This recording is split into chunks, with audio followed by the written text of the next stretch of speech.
The Russian Civil War began in the aftermath of the Great October Revolution of 1917.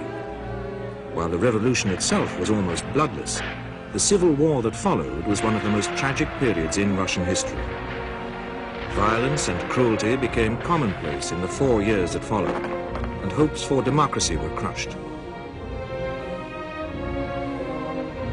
Russia was ruled by a small group of revolutionaries known as the Bolsheviks, who understood only too well what they must do to hold the power they had seized. Those who opposed the Bolsheviks understood that these new leaders would irrevocably change Russia. The struggle between the Bolsheviks and their enemies shaped the new Soviet state and its later development. Millions were killed and crippled, while hundreds of thousands, the bloom of the nation, left the country never to return. The causes of the Russian Civil War were deeply rooted in Russian history. The First World War had caused desperate suffering among the Russian people, but other more long-standing problems were just as important. For centuries, Russian peasants had been tied to land they did not own and forced to work for others.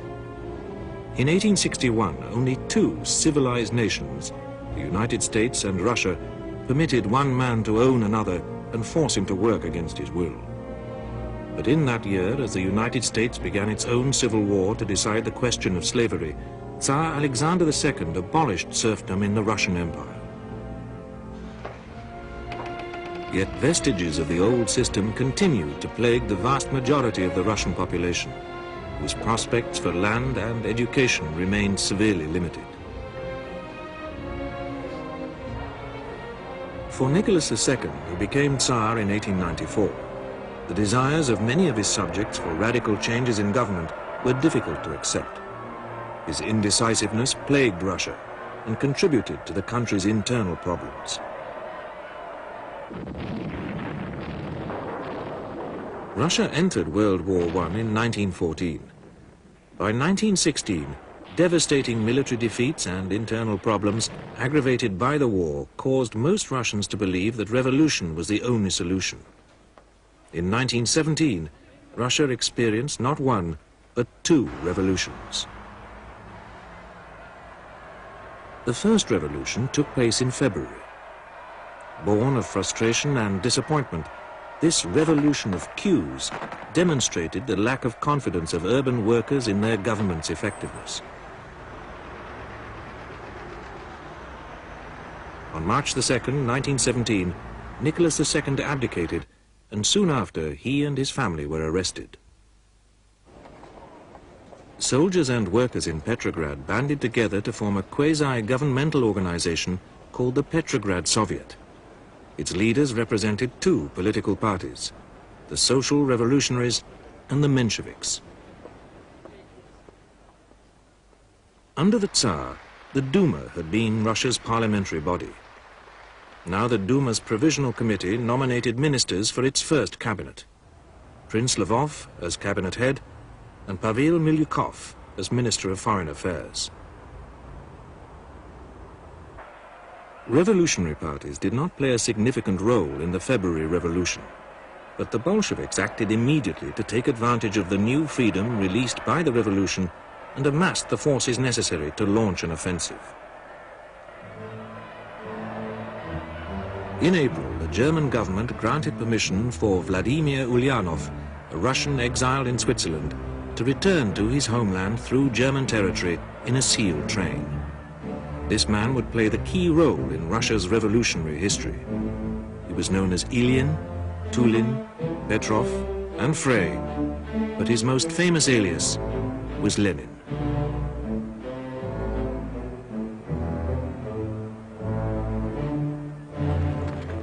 As the months passed, the provisional government lost popular support. Bolshevik propaganda hastened the erosion of police and military authority, and the government was unable to halt the disintegration of social order. Russia's people, convinced of the futility of the war, responded to anti-war propaganda.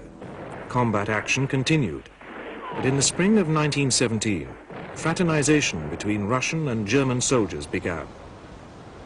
Millions of peasants in uniform saw their fight as counterproductive. By summer, military command had collapsed and mass defection from the front lines began.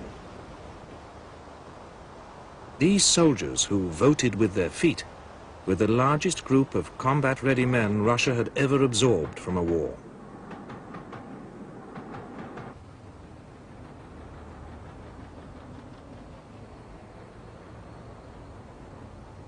In early June, the delegates to the first All-Russian Congress of Soviets in Petrograd heard Lenin state the Bolsheviks' intention to seize power. In July, the news of a military order issued under pressure from the Allies to launch a frontal offensive touched off a series of mass demonstrations. When the demonstrations became menacing, the government moved loyal troops into the city who brutally put down the unrest. The suppression of the demonstrations and the failure of the offensive brought down the head of the government, Prince Lvov, who was replaced by Alexander Kerensky. At the time, Kerensky, a socialist and a prominent lawyer, was a popular figure who, less than a year later, in flight from the Bolsheviks, would leave his country with a Serbian passport on the deck of a British cruiser, never to return.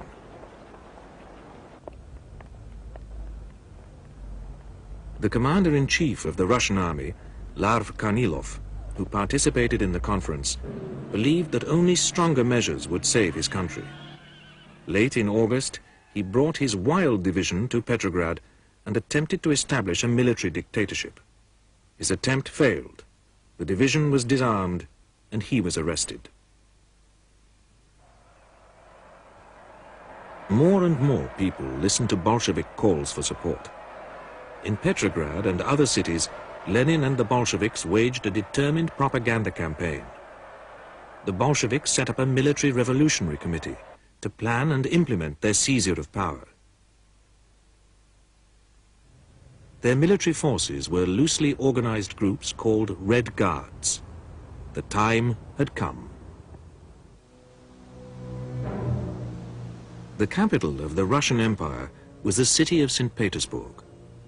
During World War I, the city's name had been changed to Petrograd. After Nicholas II abdicated, the Winter Palace became the seat of the provisional government. During the week before the revolution, rumors of an attack circulated. The approaches to the Winter Palace were not guarded. Log barricades were hastily constructed, but provided almost no protection, and the government troops assigned to protect the palace were young recruits and a battalion of women. The Bolsheviks, who had already captured the Smolny Institute, had more personnel and greater determination and confidence in their cause. The Bolshevik attack on the Winter Palace on October the 25th was not filmed, but in the week afterward, the damage from the attack was recorded.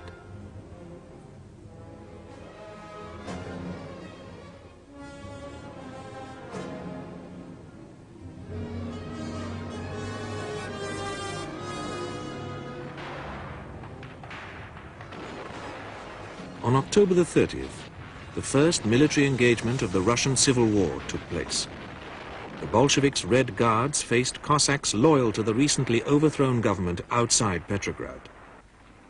The Cossack general, Pyotr Krasnov, was arrested, but released almost immediately. Within a week, Soviet power was established almost bloodlessly throughout most of the former Russian Empire. But opposition remained, most importantly, in Moscow. Military cadets loyal to the provisional government seized the Kremlin, the State Duma, and other buildings in the city's center. The cadets made the Alexander and Alexis cadet schools their bases of operation. Red Guard units defeated their opponents, but lost 1,000 troops in fighting that severely damaged Moscow's center.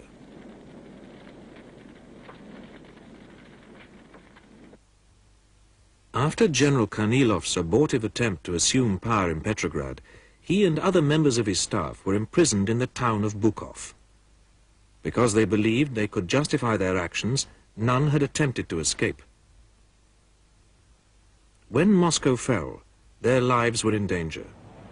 They were freed by the commander-in-chief of the Russian army and made their way south to the Don. The generals hoped to make common cause with Cossack ataman Alexei Kaledin, who had seized power in the Don region and refused to recognize the Bolshevik government. Many of those loyal to the former government went south to the Don. There, the White Volunteer Army was formed from the remaining forces of the Russian army. The 4,000 men were united in their hatred of the Bolsheviks. General Mikhail Alexeyev became the first supreme commander of the Volunteer Army. He had been commander-in-chief of the Russian forces, but was now dying of cancer. When General Kornilov arrived in the south, he assumed military command, leaving civil and diplomatic matters to Alexeyev. The Volunteer Army badly needed arms and ammunition. Russia's military industry was concentrated in the country's center, now almost completely controlled by the Bolsheviks, so the Whites turned for help to Russia's former allies who were still at war with Germany. The French, British and Americans to whom the Whites appealed could not decide what groups to support and what aid to send. In December 1917, Bolshevik troops headed south to the Don, collecting scattered Red units on the way. The march marked the beginning of the Echelon War, a period that lasted until mid-1918, when no front lines existed and fighting along the railroads went on with uprisings in urban areas. Red military forces were small and highly mobile. Cossacks had traditionally been considered the most loyal supporters of the empire. Grand Prince Alexei, the son of Nicholas II, had held the title of Ataman of the Cossacks since he was 4 years old. The highly trained and well-equipped Cossacks had formed the emperor's crack guards.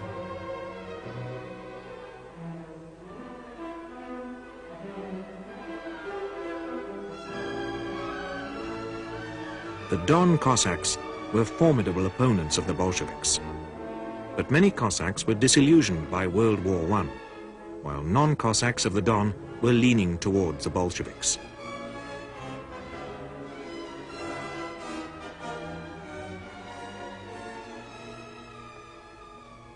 Many people who lived in the Don opposed Kaledin's union with the commanders of the Volunteer Army and the politicians who had fled to the Don from Petrograd.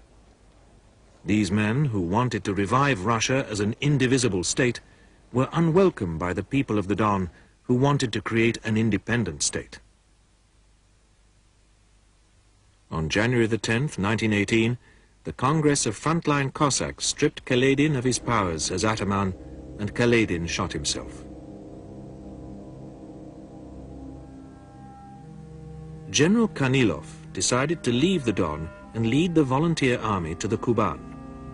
Avoiding the more numerous Reds, Kornilov's forces joined the troops of the White Kuban government and reached Yekaterinodar, the capital of the Kuban. The Volunteer Army's trek across the snow-covered Kuban steppe became known as the Ice March.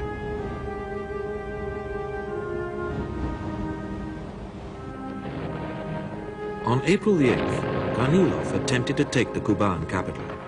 The assault was beaten back, and only 1,500 men were left in the Volunteer Army. Kornilov decided to attack again, but in the early morning hours of April the 13th, a shell hit the headquarters of the Volunteer Army, killing Kornilov himself.